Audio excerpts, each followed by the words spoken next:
Assalamualaikum warahmatullahi wabarakatuh. Hamdan syukran lillah, salatan salaman ala rasulillah, amma ba'du. Ila hadratin Nabi Mustafa Sayyidina Muhammad Rasulullah sallallahu alaihi wasallam, alihi wa azwajihi wa dzurriyyatihi wa ahli baitihi wa sahbihi ajma'in, wa jami'il mu'minin wal mu'minat wal muslimin wal muslimat al-ahya'i minhum wal amwat. Al-Fatihah.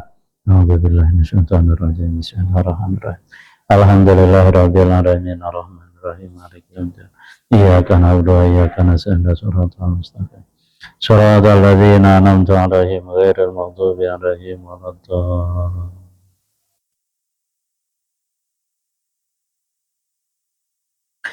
Bismillahirrahmanirrahim. Alhamdulillah. Insyaallah kita lanjutkan kajian kita Fathul Mu'in. Kita masih bicara bab nikah dan ada fokus pada poin yang namanya sighah. Kita lanjutkan. Bismillahirrahmanirrahim. Qala al-mu'allif rahimahullah ta'ala wa adama nafa'a bi wa bi ulumi fid dharaini amin. Far'un ay hadza far'un. Ini satu cabang. Artinya pencabangan dan kelanjutan dari pembahasan sebelumnya. Law qala al-waliyu zawwajtukaha bi mahri kadza. Faqala zawju qabiltu nikaha. Falam yaqul ala hadha sadaqi sahan nikah bimahril mithli khilafan lil barizi.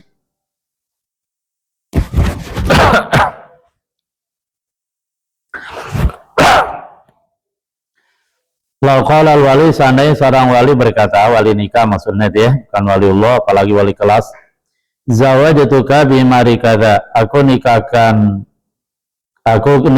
kepadamu dia, maksudnya katakanlah anak saya Fatimah bin Pak Ali, bimahri kadza, dengan mahar kadza seperti ini, dengan mahar katakanlah emas dibayar tunai 20 gram.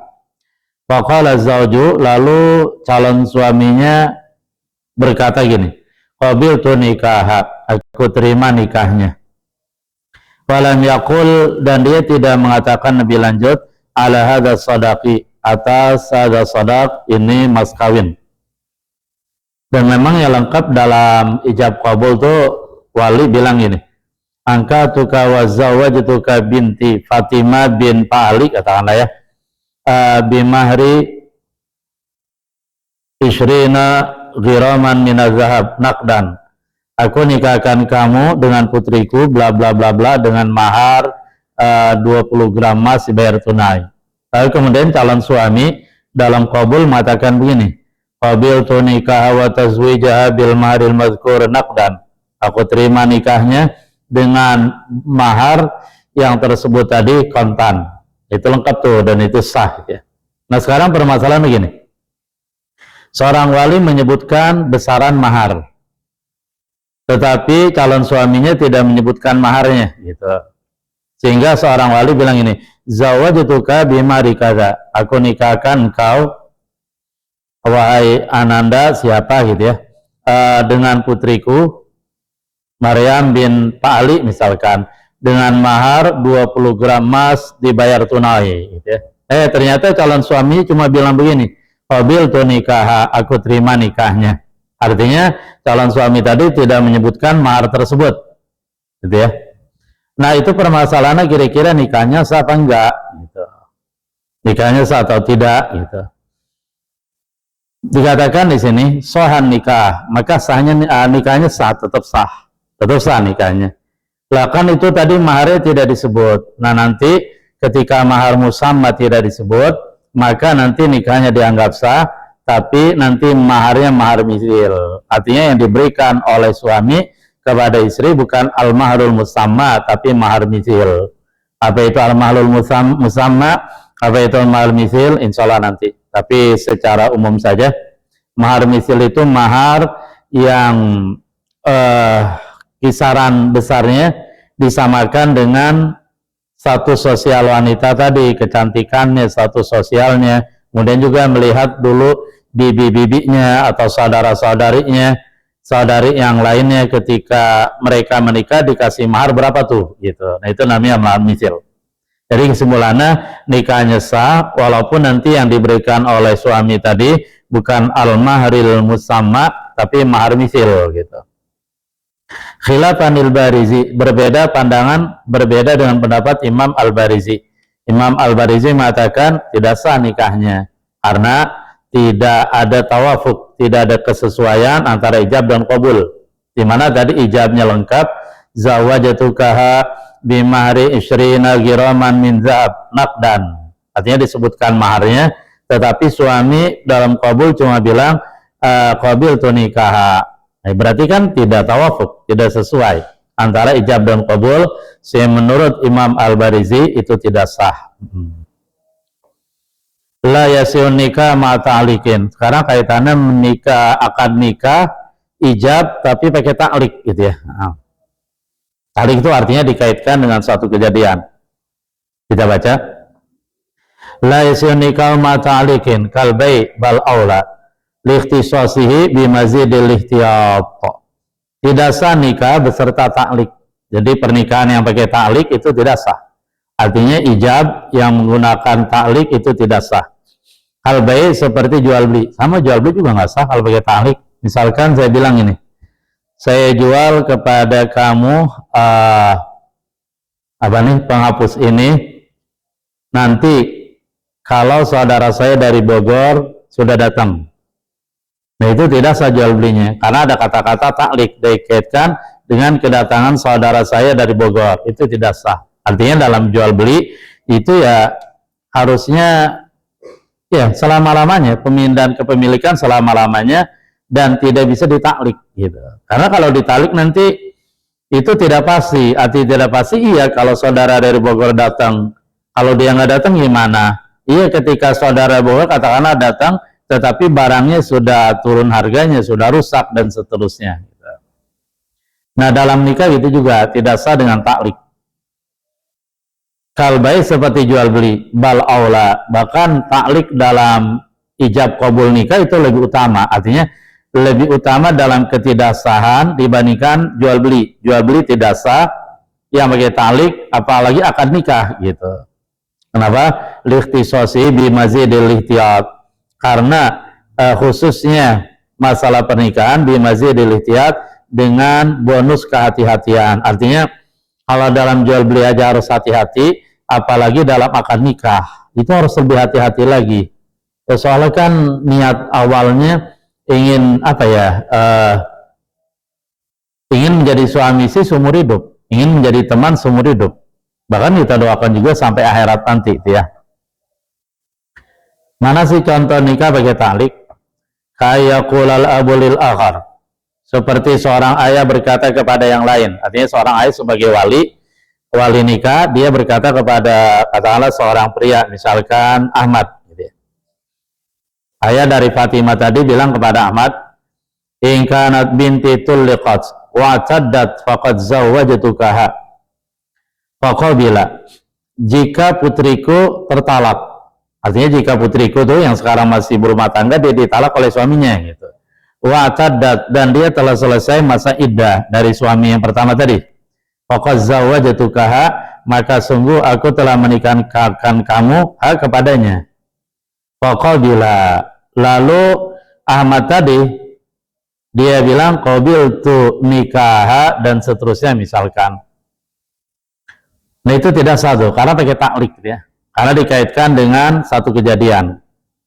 Tsumma banan qida iddatiha wa annaha adzinat laha. Kemudian katakanlah Maryam tadi itu dia dicerai oleh suami pertama, kemudian dia menunggu masa iddah dan masa iddahnya telah selesai dari suami pertama, sehingga Al-Imam mengatakan di sini ya Saifatul Muin summa badan qida iddatiha, kemudian jelaslah selesai masa iddahnya, masa ini selesai, wa annaha adzinat lahu, dan bahwasanya dia katakanlah Maryam tadi telah memberikan izin kepada ayahnya, Azina telah memberikan izin lalu kepadanya agar ayahnya menikahkan kepada Pak Ahmad, menikahkannya kepada Ahmad. Ini fala yasihu, maka akan nikahnya tidak sah. Kenapa? Karena ada taklik tadi itu. Lipasa di sirah bita'lik, karena rusak sirah ijab kabul dalam pernikahan tadi bita'lik tersebab ta'lik. Dalam jual beli juga gitu ya, tidak sah jual beli yang pakai ta'lik. Kita lanjut. Wa bahatha ba'dum as-sihata fi in kanat fulanatan mauliyati faqad zawwajtukaha wa fi zawwajtuka in syi'ta kal bai' idla ta'liqa fil haqiqah. Sebagian ulama yang bermadzhab Syafi'i membahas as-sihata keabsahan fi pada dia. In kanat fulanatan mauliyati, ayat tadi bilang atau wali tadi bilang jika fulana adalah mauliyati. Mauliyati itu artinya orang yang berada di bawah kewalianku, orang yang aku adalah wali nikahnya gitu. Faqad zawwajtukaha, maka aku sungguh telah menikahkan kamu dengannya. Wa fi, dan pada sumpama zawwajtuka, aku menikahkan kamu insyi kalau kamu mau. Kal bai, dalam jual beli. Nah sekarang kalau sikonya begini, seorang wali nikah bilang kepada Ahmad, katanya Ahmad, jika fulana, ya fulana, katakanlah Maryam dan seterusnya, mauliyati, dia ternyata adalah wanita yang aku sebagai wali nikahnya. Dia adalah wanita yang tahta wilayati, di bawah kewalianku. Jika Maryam itu adalah mauliyati, faqad zawwajtukaha, maka sungguh aku telah menikahkan engkau kepadanya. Nah, sirah ijab yang seperti ini para ulama mengatakan sah, gitu ya.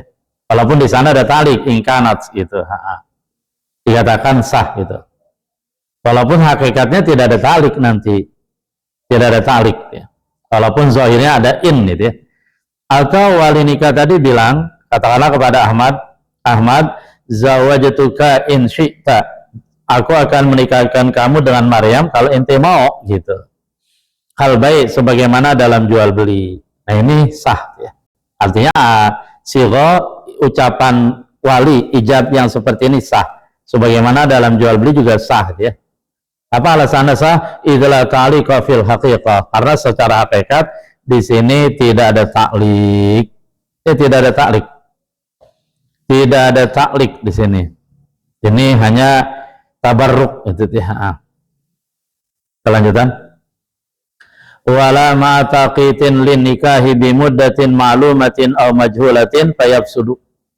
Dan tidak sah nikah beserta takkid.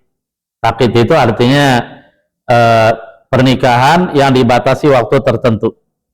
Lin nikahi, bagi nikah, bi muddatin ma'lumah, dengan masa yang diketahui. Aw majhulatin, atau masa yang tidak diketahui. Ya, masa yang tidak diketahui seperti sampai suatu saat gitu ya. Fayafsudu, maka pernikahan di sini rusak, tidak sah. Ini kalau yang sering kita dengar disebut nikahul mut'ah gitu ya. Kawin kontrak, bukan kawin udah itu tinggal dikontrakan, bukan.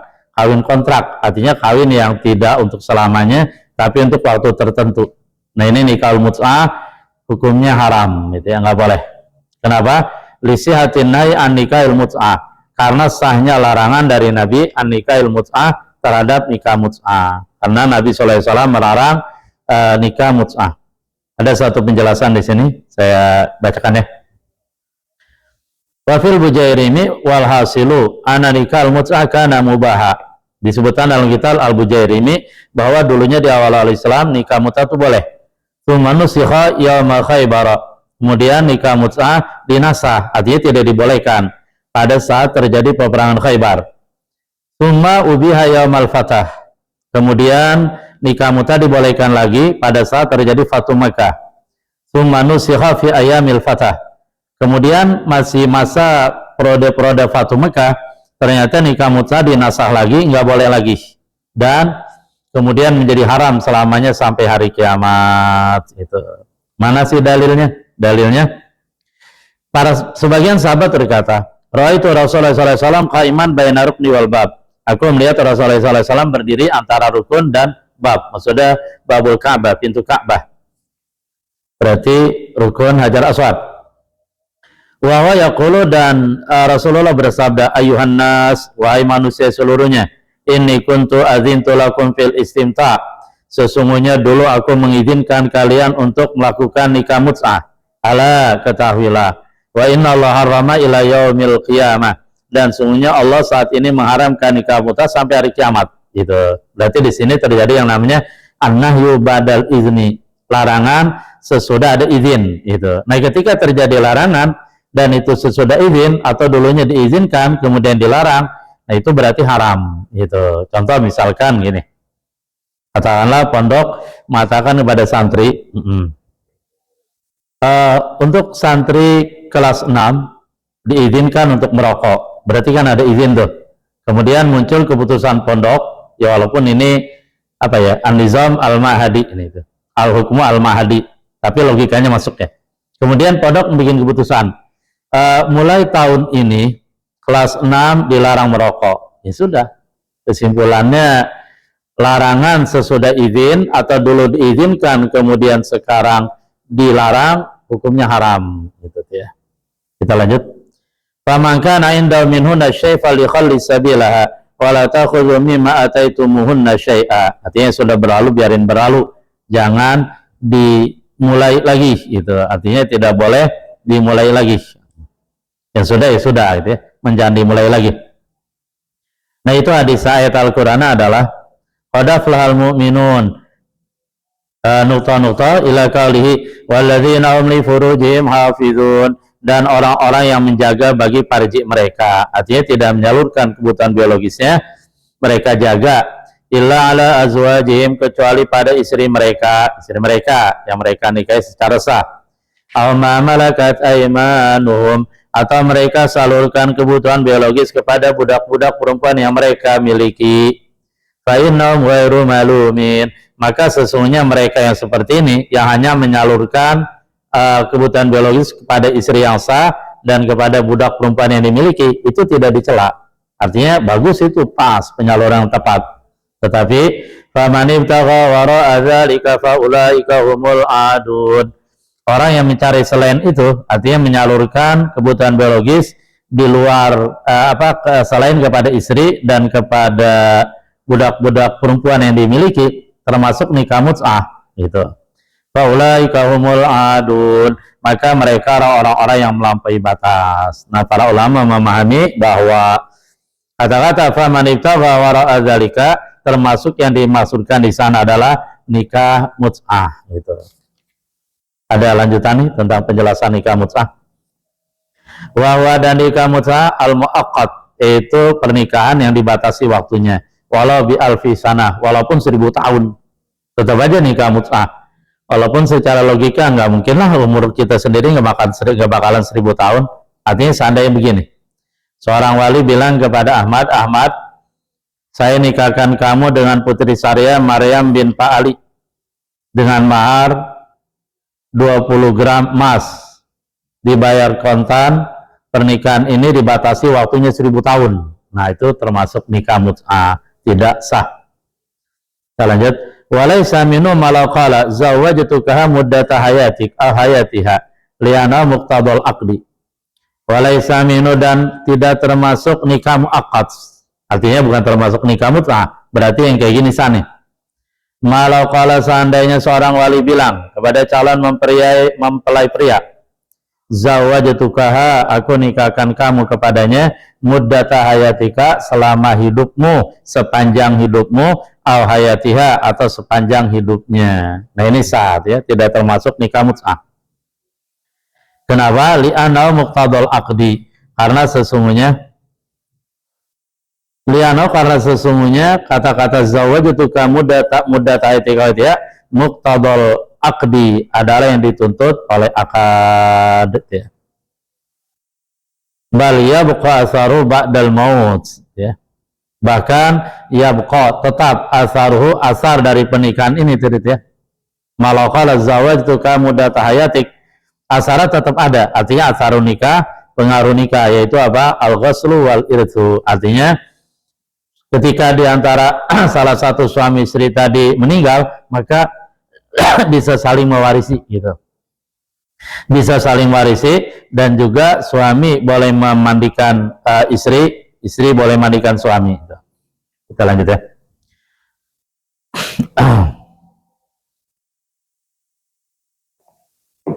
Wa yalzamu fi nikahil mut'ati al-maru wan nasab wal iddah. Wa yalzamu dan wajib kepadanya, kepada seorang suami yang menggauli istrinya fi nikahil mut'ah, dengan proses nikah mut'ah. Artinya sesudah terjadi nikah mut'ah kemudian suami menggauli istrinya, maka suami di sini tetap mempunyai kewajiban, gitu ya. Kewajiban dia sebagai suami apa itu? Al-mahru, membayar mahar, tentu mahar misil ya. Wa nasabu, kemudian nasab. Artinya nasab itu anak yang lahir adalah anak dia tuh, walaupun anak lahir tadi melalui pernikahan mut'ah gitu, nikah mut'ah. Kemudian wal iddah itu dengan iddah, artinya istrinya ketika ditinggal mati suaminya atau dicerai suaminya, istri yang dinikahi dengan nikah mut'ah tetap dia ada masa iddah gitu. Wa yasqutul haddu in uqida bi walin wa syahidain.